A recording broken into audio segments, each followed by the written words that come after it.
convinced that he was living in the real world, and he shifted away from Plato's view. Over the years, Aristotle virtually turned Plato's philosophy on its head. Despite this, his metaphysical theories remain recognizably an adaptation of Plato's. Where Plato viewed forms as ideas that had a separate existence, Aristotle saw forms, or universals as he called them, more as essences embodied in the substance of the world with no separate existence of their own. Aristotle was to offer a number of devastating arguments against Plato's theory of ideas, but appears not to have appreciated that these criticisms were equally devastating to his own theory of universals. Yet no one else seemed to notice this either. As a result, it was largely in the form of Aristotle's modified doctrine that Plato's theories were to become the dominant philosophy of the medieval world. Fortunately, there were many obscure points and apparent contradictions in Aristotle's works, which gave medieval scholars food for endless controversy arising from different interpretations. These arguments over errors, heresies, schismatic misbeliefs, and devil-inspired misinterpretations kept alive the notion of philosophy when, to all intents and purposes, the entire enterprise had died, or, perhaps more accurately, had entered a long Rip Van Winkle period. It has been suggested that a number of these controversies arose from simple clerical errors, the result of medieval copyists inserting their own guesses in place of words that were no longer legible in the original worm-eaten texts. In 347 BC, Plato died, and the position of head of the academy fell vacant. Half a dozen of Plato's most able colleagues judged there was only one man fit to take over this prestigious post. Unfortunately, each of them had a different man in mind, usually himself. Here Aristotle was no exception. To his disgust, Speusippus, Plato's cousin, was eventually given the job. Speusippus is known to have been so bad-tempered that on one occasion he tossed his dog into a well for barking during his lectures. Eventually, he administered euthanasia to himself after becoming an object of public ridicule during an exchange with Diogenes the Cynic in the Agora.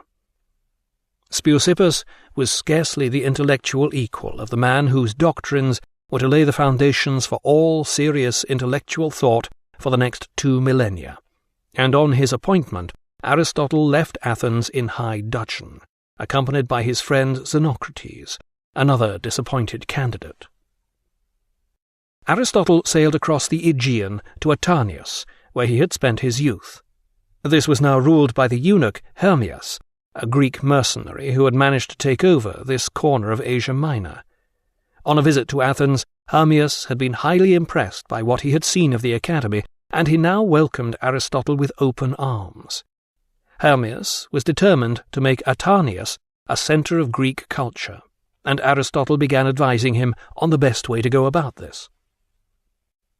Aristotle's political philosophy consists largely of an examination of the different types of state and how best they can be run. His understanding of politics is profound. This led him to adopt a pragmatic attitude in direct contrast to Plato's idealistic approach. In The Republic, Plato had described how a philosopher king should rule his utopia, which, like any utopia, was in fact little more than a tyranny. Aristotle, on the other hand, described how to run an actual state, outlining effective courses of action that often almost anticipate Machiavelli. Aristotle knew how politics worked, and knew that it had to be effective to be of any use at all. This is not to say he was devoid of ideals. On the whole, Aristotle believed that the purpose of the state was to produce and support a class of cultured gentlemen such as himself, though he understands that this is not always possible. For instance, in order to run a tyranny successfully, its ruler must behave like a tyrant. In such a police state there would be no room for Aristotle's cultured elite, although at one point he does suggest that there is another way to run a tyranny. The tyrant can assume a religious pose and adopt a policy of moderation.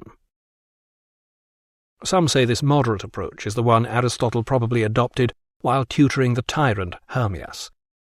In my view, this is unlikely. Yet I am not suggesting that Aristotle would have advocated his own recommended means for maintaining a full-blown tyranny, which he described in chilling detail. In Aristotle's view, if you wished to run a tyranny properly, it was necessary to run a tight ship.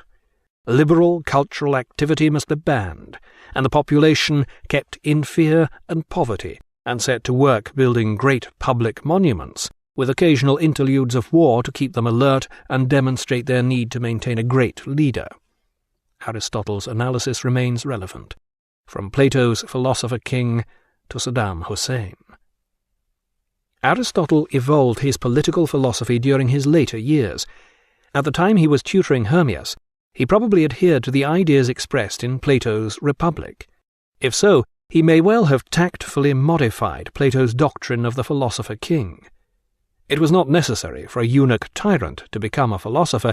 Instead, he should just be sure to follow the advice of one. Aristotle was now approaching middle age.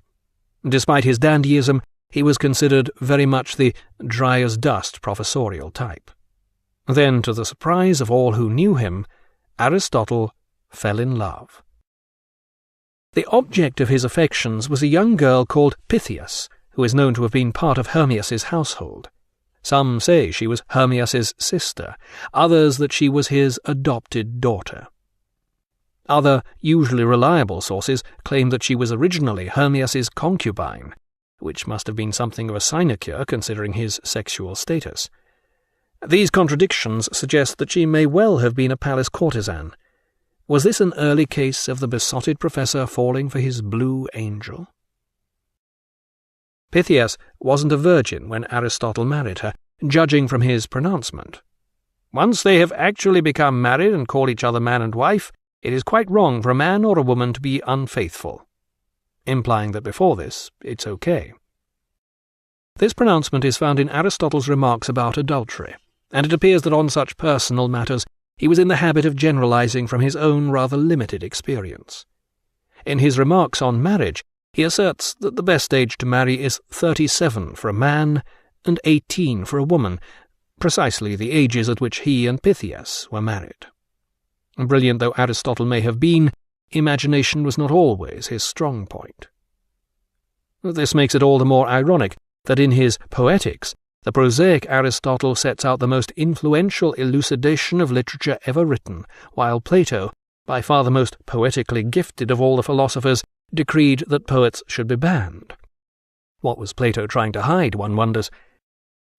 Aristotle had a high regard for poetry, claiming that it was of more value than history because it was more philosophical. History deals only with particular events, whereas poetry is closer to the universal.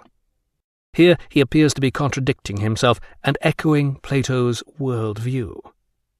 But Aristotle's celebrated assertion that tragedy arouses pity and fear so that such emotions are purged by the performance remains a cardinal insight into the moving but problematic experience of tragic drama. Being a profound and essentially serious character, Aristotle found himself out of his depth when it came to comedy.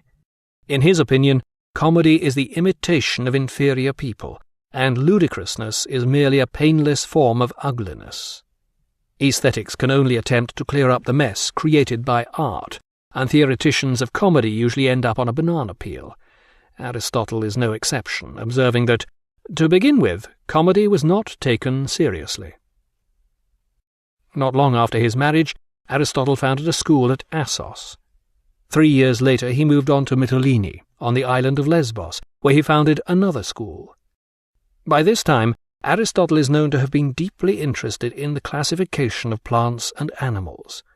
One of his favourite haunts for specimen hunting was the shores of the all but landlocked Jera Gulf, whose still blue waters beneath Mount Olympus are as idyllic today as they must have been then. In spring, the slopes are covered by a multicoloured carpet of flowers, and in Aristotle's day there would have been wolves, wild boar, lynx, and even bear in the mountains. The first naturalist's paradise for the first naturalist. In his works on nature, Aristotle attempted to discover a hierarchy of classes and species, but was overwhelmed by the sheer volume of his research. He was convinced that nature had a purpose, and that each feature of an animal was there for a function. Nature does nothing in vain, he claimed. It was to be well over 2 millennia before biology made any effective advance on this notion.